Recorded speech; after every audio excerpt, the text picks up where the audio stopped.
বিসমিল্লাহির রহমানির রহিম। প্রিয় ভিউয়ার্স, আসসালামু আলাইকুম।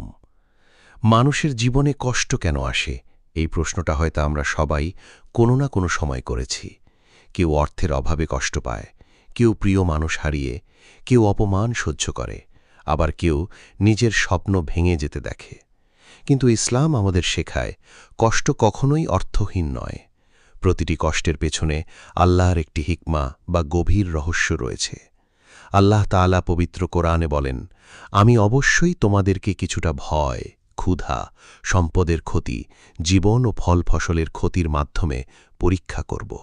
অর্থাৎ দুনিয়ার জীবনটাই হল পরীক্ষা।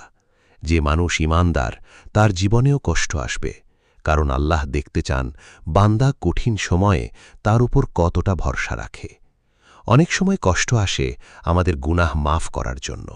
আমরা মানুষ, ভুল করব এটাই স্বাভাবিক, কিন্তু আল্লাহ তার প্রিয় বান্দাদের ছোট ছোট কষ্ট দিয়ে গুনাহগুলো মাফ করে দেন। রসূল সাল্লাল্লাহু আলাইহি ওয়াসাল্লাম বলেছেন, একজন মুমিনের শরীরে কাঁটা ফুটলেও তার বিনিময়ে গুনাহ মাফ হয়। তাই একজন মুসলিম কষ্টকে শুধু শাস্তি হিসেবে দেখে না, বরং এটাকে আত্মশুদ্ধির একটি মাধ্যম মনে করে।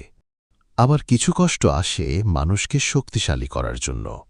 যে মানুষ কখনো কষ্ট দেখেনি সে জীবনের বাস্তবতা বুঝতে পারে না।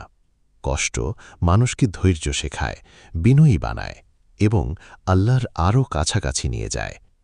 আমরা যখন খুব ভেঙে পড়ি তখনই সবচেয়ে বেশি আল্লাহকে ডাকি, আর এই ডাকটাই একজন বান্দাকে আল্লাহর নিকট প্রিয় করে তোলে। ইসলামের ইতিহাসে তাকালেও দেখা যায় নবী রাসূলদের জীবন ছিল কষ্টে ভরা। প্রফেট মুহাম্মদ সাল্লাল্লাহু আলাইহি ওয়াসাল্লামকে তায়েফে পাথর মারা হয়েছে, অপমান করা হয়েছে, প্রিয়জন হারানোর বেদনা সহ্য করতে হয়েছে। তবুও তিনি ধৈর্য হারাননি, কারণ তিনি জানতেন কষ্টের পরেই আসে শান্তি। আল্লাহ কুরআনে বলেছেন, নিশ্চয়ই কষ্টের সাথেই স্বস্তি রয়েছে। আজ আপনি হয়তো খুব কষ্টে আছেন, মানুষ আপনাকে বুঝছে না, দুঃখে বুকটা ভারী হয়ে আছে, কিন্তু মনে রাখবেন আল্লাহ কখনো তার বান্দাকে একা ছেড়ে দেন না। হয়তো আজকের এই কান্নাই আগামী দিনের রহমতের দরজা খুলে দেবে। তাই কষ্ট এলে হতাশ না হয়ে নামাজে দাঁড়ান, দোয়া করুন এবং আল্লাহর উপর ভরসা রাখুন, কারণ মানুষের দরজা বন্ধ হয়ে গেলেও আল্লাহর দরজা কখনো বন্ধ হয় না।